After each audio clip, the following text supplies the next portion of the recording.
Perino along with Dr. Nicole Saphier, Capri Cafaro, Jesse Waters, and Michael Loftus. It's 5 o'clock in New York City. It's Boxing Day, and this is The Five.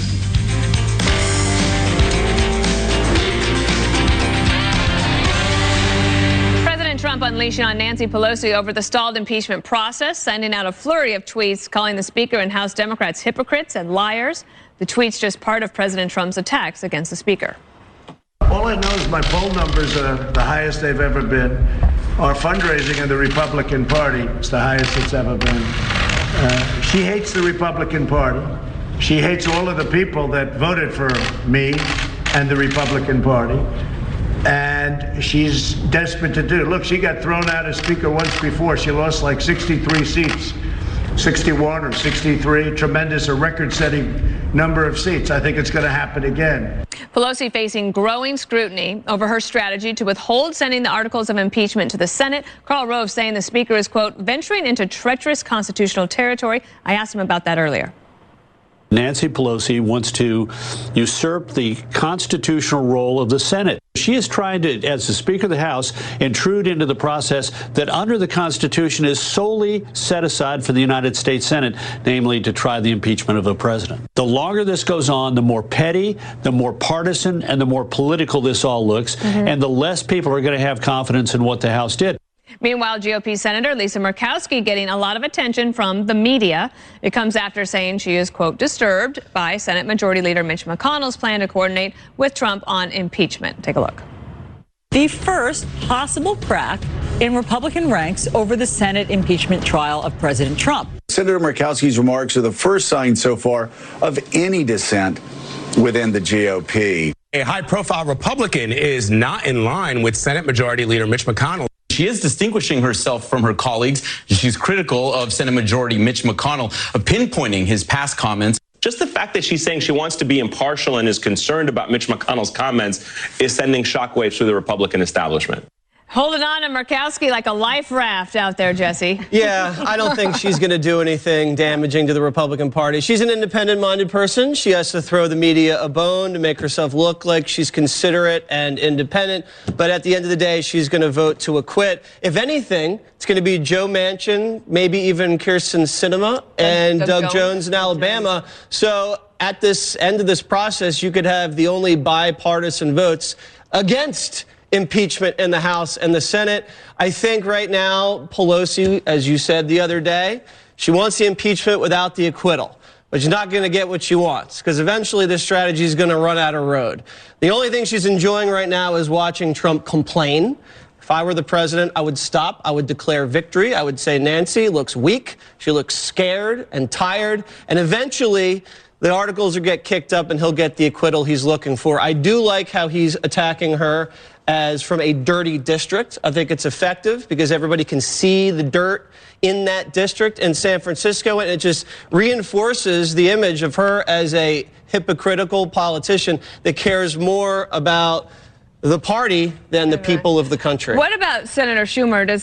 When the media there in that montage, Michael was talking about Murkowski and maybe she'll flip, do they really think that Senator Schumer is impartial?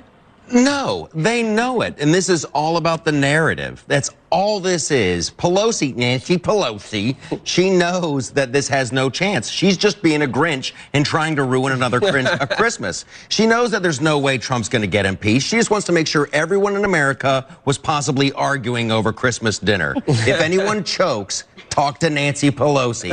If your Uncle Bill choked on a Brussels sprout, Call her. Call her. Call her district. What do you think her plan is, Capri?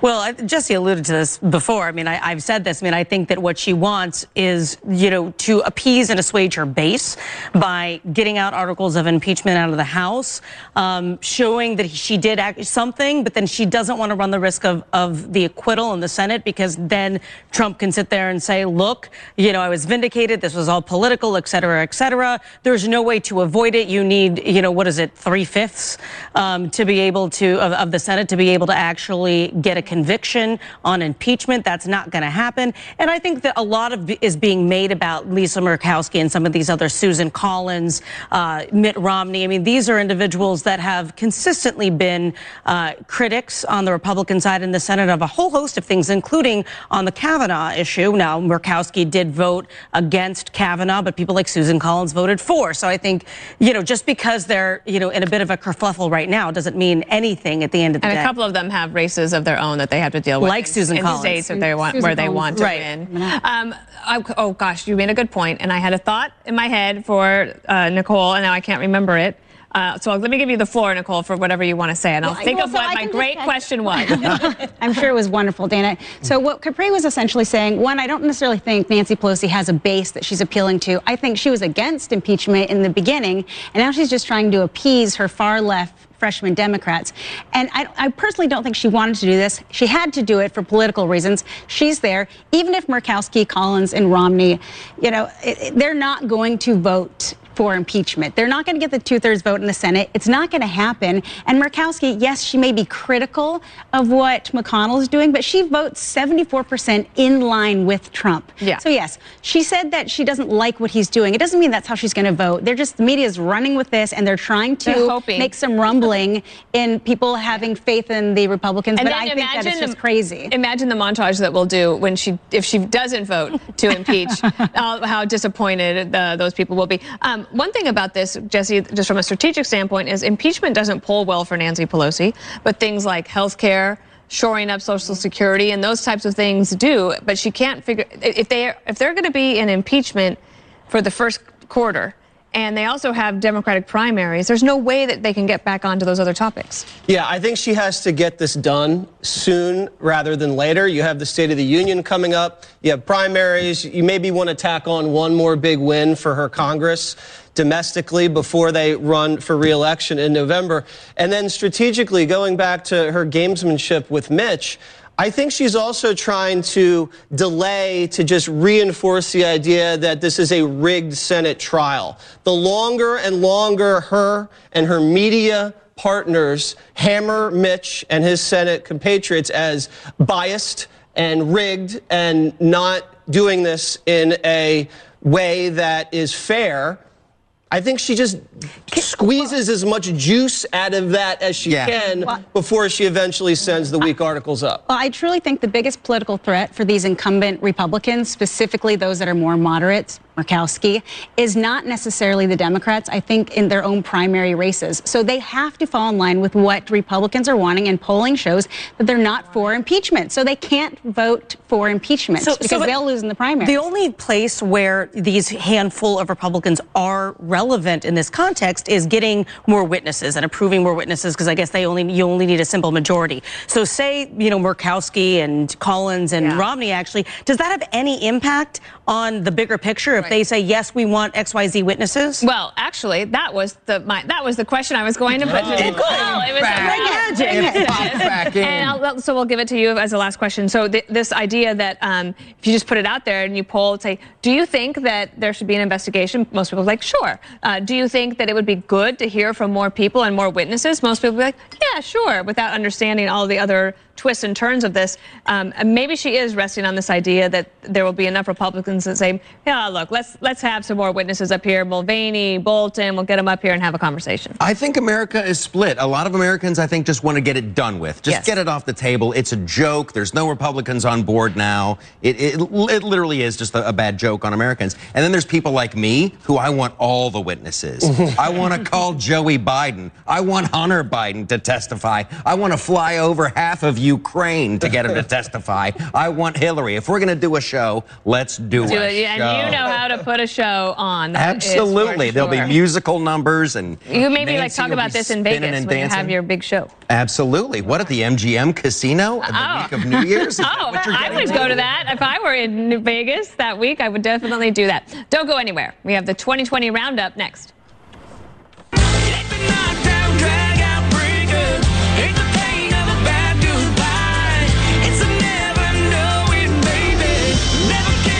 The same Life, Liberty, and Levin you love is at a brand new time.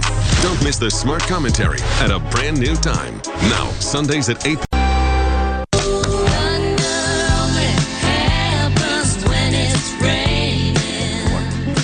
Welcome back. Let's get to our 2020 roundup. Could the reasonable Republican dad be the key to victory for the Democrats in 2020?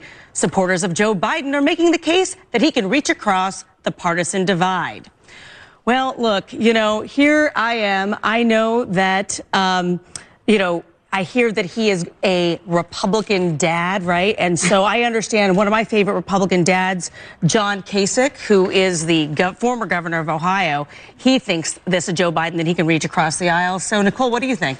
I don't really know what a Republican dad is. I thought that was very odd when I saw that. However, I will say that, I've said before on this show that I think that the never-Trumpers would be more inclined to vote for Biden if Biden was on the ticket. If you have Elizabeth Warren on the ticket, I think never-Trumpers may not show up to vote. Right. So, I personally think that it would behoove them to put a more moderate Democrat on their ticket. Michael, are you buying what she's selling? No, I mean I'm with you. I'm with you that no Republican is going to vote for Biden, and certainly not Warren. And having the endorsement of John Kasich, my dad was a postman. I don't know if you guys knew that John about Kasich. it. I knew I threw John Kasich out there. Oh, you have to. I'm a Buckeye too. I'm from Columbus. I have a personal animosity for Kasich. No, John Kasich. Well, this is not the Kasich debate. It's not. This is the Joe Biden debate. This is a Democrat Christmas wish, right? They're like, oh, please, please, please let there be Republicans who will vote for Biden. No. And Dana, do you think anybody can get the Republican dad vote, or Republican dads I think this is misguided a little bit. I think that there are probably a total of 200 of these possible votes in the entire country of 335 million people. There's not going to flip an electoral college vote? There are not. The idea that there are a bunch of never-Trumpers left, it doesn't exist. It's a fantasy. Democrats and the media cling to it, and it doesn't really exist. There might be a few. But if they had said Republican moms, I think that actually might be more doable for somebody like Biden because of the suburban vote. But when you start, let's say it does become Biden, when you start having a debate on policy, it's not that he's that conservative or moderate. His policies are actually quite progressive. Do you think that, Jesse, that there's a running mate that he could pick? So say Biden is the nominee, that there's a running mate that he could pick that could get, someone such as yourself, for example. Well, I would be a unreasonable Republican dad because I'd never vote for Joe Biden ever. And I think he's aiming at the wrong slice of the electorate. He's got a problem on his left wing. He needs to shore up the left wing before he starts crossing over for these independent, reasonable Republican voters. And by the way, Trump has a 90% approval rating among Republicans. If they do go head-to-head in a general, I think Trump wins more reasonable Democrat dads than Biden wins on that side. Well, it is a billionaire media blitz moving on. 2020 Democrat Michael Bloomberg and Tom Steyer have been saturating the airwaves by spending nearly $200 million combined so far on political ads. Now, Dana, you know that, a lot of the socialists in my party are not huge fans of billionaires. Do you think that this is something that is going to be, they have to walk, is this going to be held against? I think they have to walk a little bit of a tightrope because they don't like them coming into the race. And Michael Bloomberg was able to buy his way in and hit 5%. Without having to do any of the legwork that the rest of them are doing. It's not hard for him. So I think there's probably some resentment, but they also need his money. He has been able to flip a state like Virginia. Because, and that means that's a big deal if you want the Electoral College. And I also think that if you look at somebody like Governor Pritzker of Illinois, so he was running against the incumbent Governor Rauner, and Rauner's pretty unpopular, but Pritzker basically he was willing to spend all his money. And he won in the end. And so now he's the governor of Illinois. So it's not unprecedented. It's harder to do on the national level. How do you know all these names? because she is the early bird gets the worm, Michael. She's experienced and effective when it comes to politics and knowing all the names. Maybe she's got flashcards at home. So, Nicole, Dana brings up a good point that, there actually have been some successes of individuals that have pretty much self-financed their campaign. Let's be honest, President Trump is a billionaire too, and seemingly he got Democrats self-funded. He didn't self-fund all of his campaign, or No, he didn't. Not Yeah, much. he didn't want to. Yeah, Trump spent a nickel compared to Well, because he had a lot of earned media. But the thing is, I'm talking about billionaire versus billionaire. Seemingly, there are Democrats that say they don't like billionaires, but there are Democrats that crossed over and voted for a billionaire in Donald Trump. Do you think those same people might see somebody like Bloomberg, I mean, Steyer or whatever, but like Bloomberg is somebody they could vote for? Maybe, but hold on. I just want to get back to Steyer for a second because this infuriates me. This man is worth $1.6 billion, and yet he pulls in less than 2%. And one of his big plans is he wants to pay farmers to lessen their carbon emissions. That's a big thing for him. Guess what he can do with that $80 million worth of ads? Why doesn't he have a private funding of these farmers to lessen their carbon emission? Actually do something for the country and stop politically posturing. I am all for investing in anaerobic digesters, Michael. Do you believe in anaerobic digesters? Oh, absolutely. It's how I live my life. Thanks for finally catching up to the I like the ad agencies. That's the business I want to be. Absolutely. The guy who go into, you go to Bloomberg and Steyer and like, dude, you can do it. You just need some more ads. Right. Well, speaking of ads, Jesse, do you think that the Tom Steyer impeachment ads have moved anybody? No, I feel bad for people in these early states that have to watch Bloomberg and Steyer on TV every time they turn on the television. $200 million, a lot of wine caves, Capri. Can buy a lot of caves and a lot of wine. I actually added it up. Bloomberg's worth $56 billion. Amazing. So if he's just spending $200 million, we'll round up. You know how much that is? That's 0.3% of his net worth. Wow. That's like the average person who makes $50,000 a year spending $178 on a political. Speaking of people that aren't necessarily down with socialists, the real question is the burn back finally in this roundup? Democratic insiders are reportedly taking Bernie Sanders very seriously after initially writing him off the socialist chances in this 2020 election cycle. Some are even saying that, and they're taking a second look, floating the possibility that Bernie could actually outright win the nomination. I am not one of those people. I do not think that Bernie Sanders is going to win the nomination. Dana, what are your odds? I think he has a little bit of a new lease on life. Literally and figuratively? Yeah, well, he had the heart attack, but he got the AOC endorsement. She's been out there campaigning for him, and because the early states are not winner take all and it's proportional, he could possibly get there, but the Republicans would like nothing better. I tend to agree with that, Michael. I think Bernie's do you feel the burn?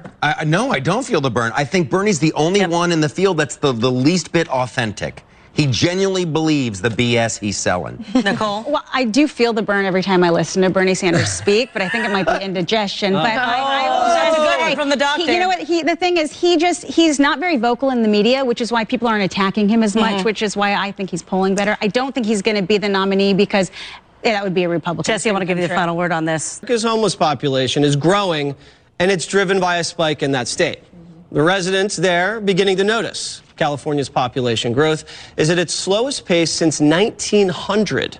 Of course, liberals there aren't taking any responsibility. Governor Gavin Newsom recently blamed Trump for the rising homelessness. They're not serious about this issue.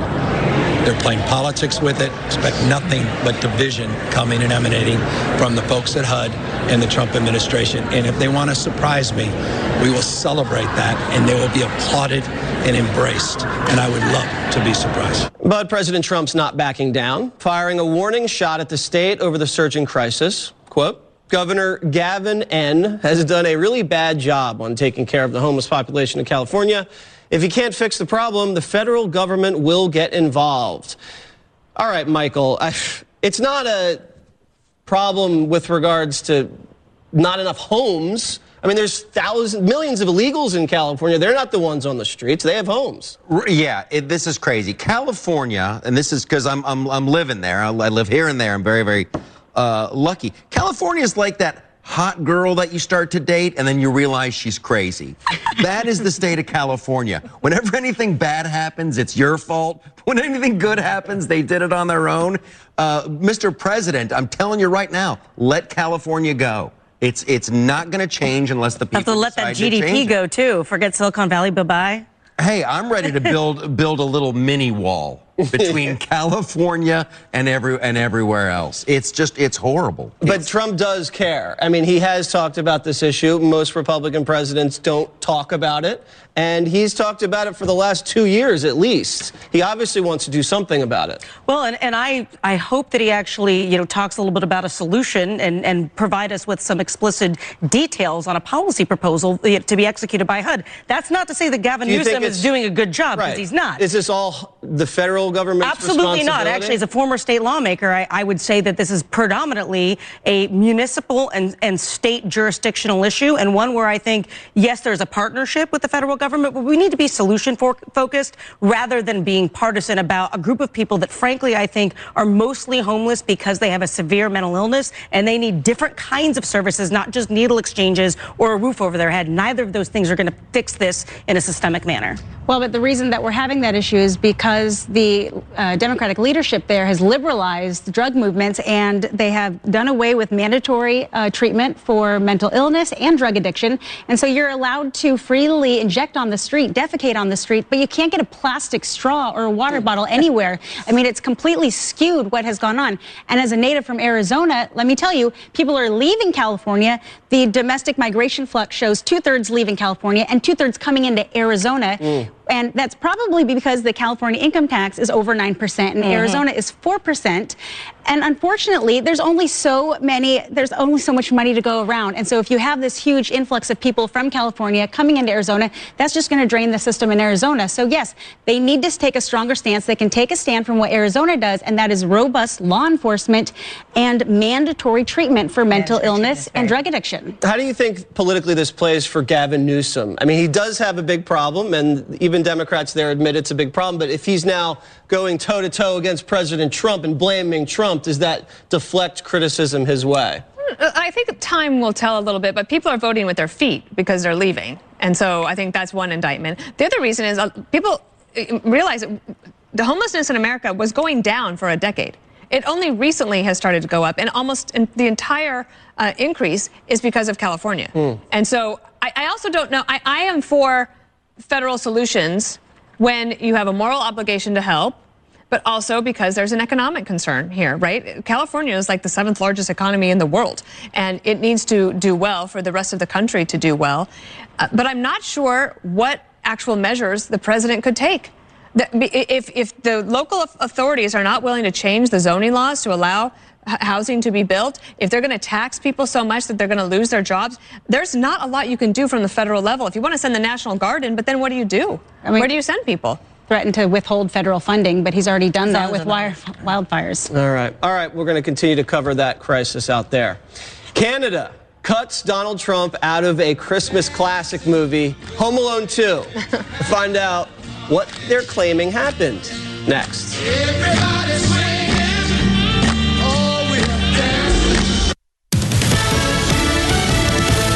Fox News, I'm Eben Brown. 2 men outed for ties to white supremacist groups are now dismissed from the Army National Guard. One from Alabama, the other from Georgia. The Alabama man also recently was forced to resign from his job as a jailer.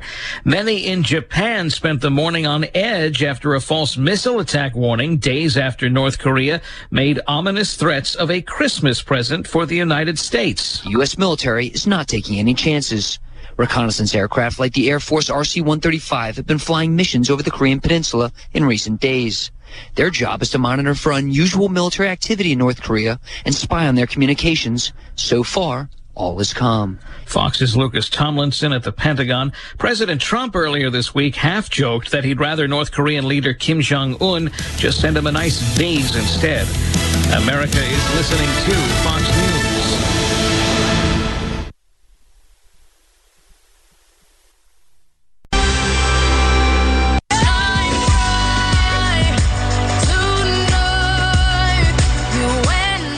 Well, is liberal censorship now making its way to Canada? A Canadian broadcaster under fire for removing this cameo of President Trump from Home Alone 2.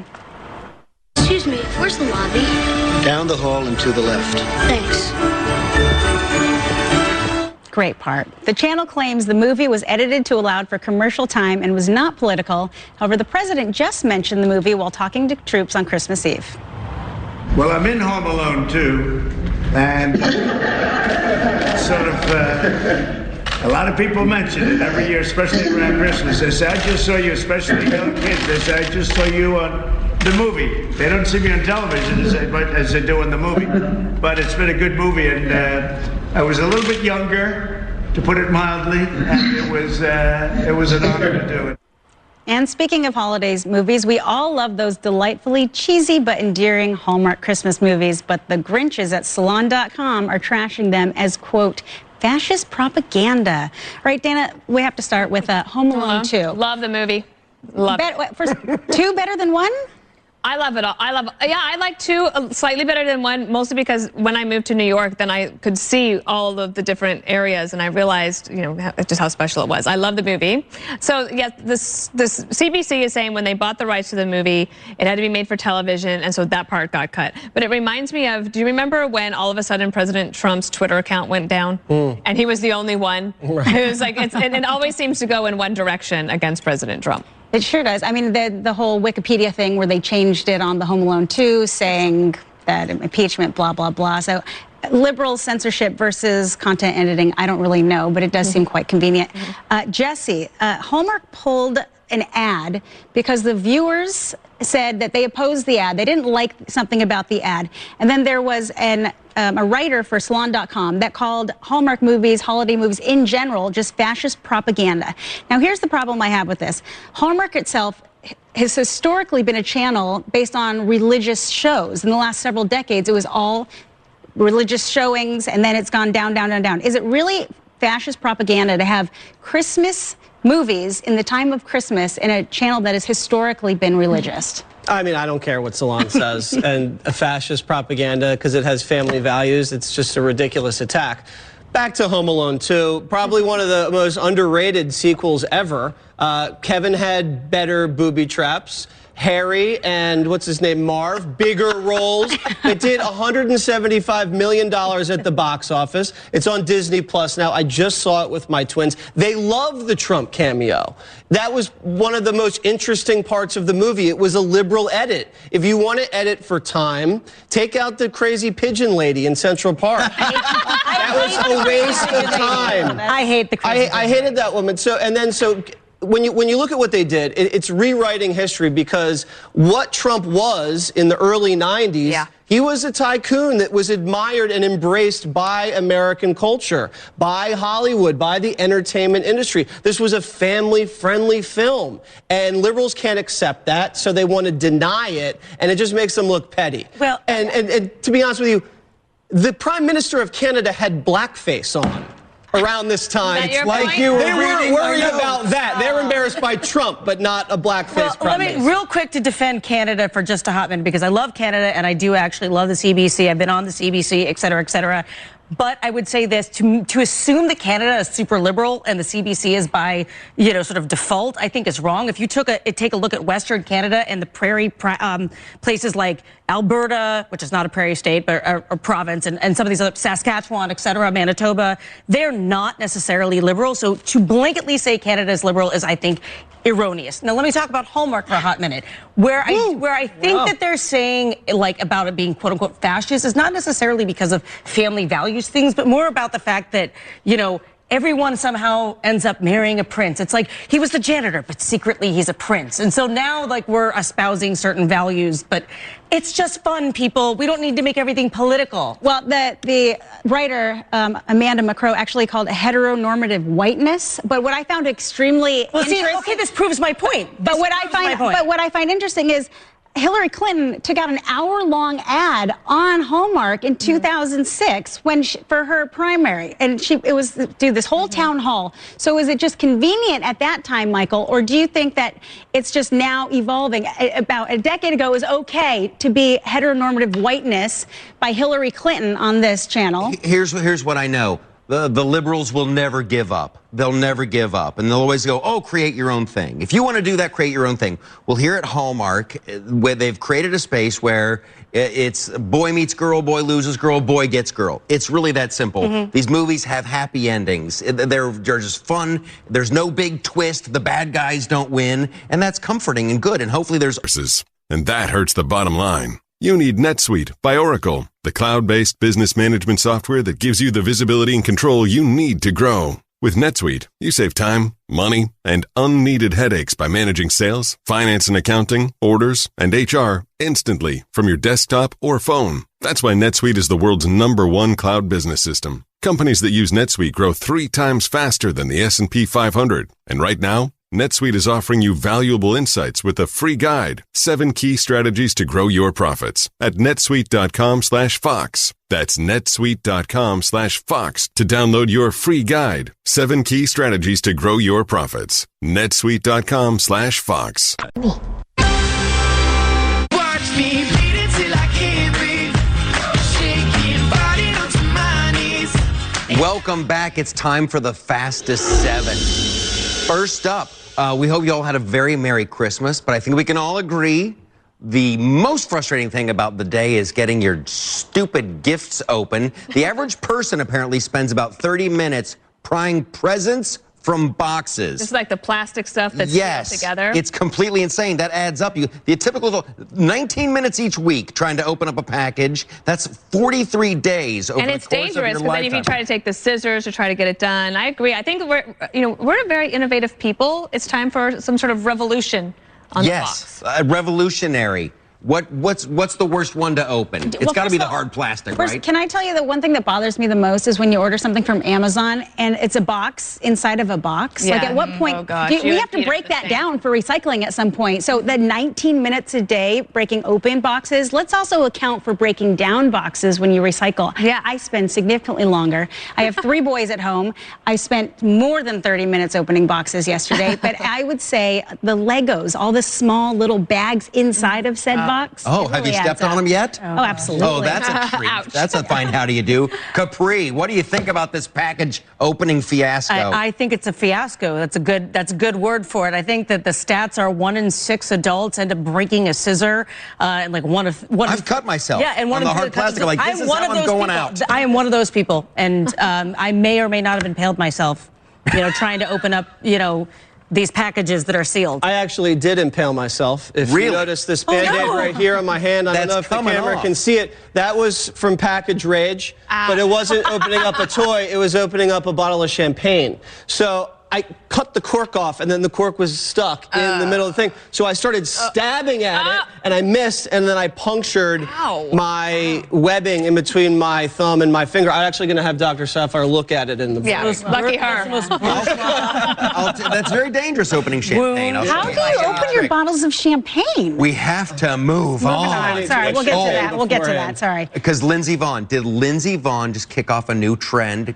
Lord, I hope so. The Olympian ski racer just gave her fiancé an engagement ring for Christmas. This is 4 months after he first popped the question to her. Lindsey says, quote, men should get engagement rings too, and this is what PK deserves. She's just trying to mark her territory. I love this so much.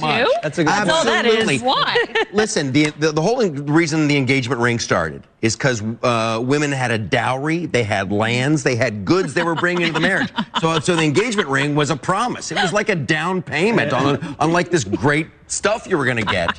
And that was just a joke. I'm supposed to spend 2 months' salary on an engagement ring? Here's what I did. I picked the 2 months where I wasn't working. Boom! What do you think, I don't think women should propose to men. I think it's going to increase the divorce rate in this country. Women are obsessed with weddings, and they're going to just propose willy-nilly. Guys are afraid of confrontation. They're just going to say yes. A year later, they're going to wind up married looking for other options. Now, he proposed to her first, and she got a ring, so she proposed. But I like that theory. My theory is this is a whole new thing that is going to give people an idea, because what she's doing is marking her territory. Because you're engaged. A woman's engaged by the rings. Now you're going to know a dude is engaged if he's wearing a ring, and therefore the territory is marked. Stay away. Stay away from my dude. She just wanted a good social media post. He proposed a few weeks ago, or a few months ago. So what is she proposing to him? They're already engaged. He's like, you're worth a diamond. And she's like, so are you. I think it's awesome. awesome. So I at want the to wedding, I gave my Jewelers are husband a looking watch for when we got new married. revenue streams. Yes. So this is a thing. If you fall for it, I wouldn't do it. Engagement rings didn't exist in Japan till like the 1950s. You know a You are lot full about of, this. like, It drives me crazy. It drives me crazy that guys are supposed to give up all of this cash for an engagement ring and get nothing. I want a diamond. I want gold. I have spoken. All right. Finally, there's definitely the wrong way to spread holiday cheer. And a Colorado dude did it. He's making headlines after allegedly robbing a bank and throwing the loot up in the air while screaming Merry Christmas. Here's how one witness described it. He started throwing the money out of his bag and then said Merry Christmas. So everybody picked it up and gave it back to the teller's husband. It was actually interesting because he went to Starbucks, sat down and waited for the cops. Really? Yeah, I mean, it's almost like he wanted it to happen. Yeah, that's what I think happened too. This It's is the horrible. holidays. People get a little crazy. Yeah. I read another story in the weird news section of the New York Post about this robbery gone. Basically not a robbery. A guy went with a gun into a store where they sell marijuana. Yeah. And he went to rob them, and then he left without taking any of the money. I think this guy wanted to go to jail. I think he pulled a Shawshank He Redemption. already had a warrant out for his arrest. I think this is just a creative way to actually get arrested. He was just going to jail. To his beard. Like He dude was looked like steering Santa. into the Santa Yeah, it's skid. steering I into think the skid. guy's definitely a Democrat. Think about it. You demand money that's not yours. You give it away to people that didn't earn it, and then you go to Starbucks and hang out. Definitely a Democrat bandit. Free He's a Wi-Fi. Democrat. Free bathrooms, too. Yeah, it's true. All right, one more thing is up next.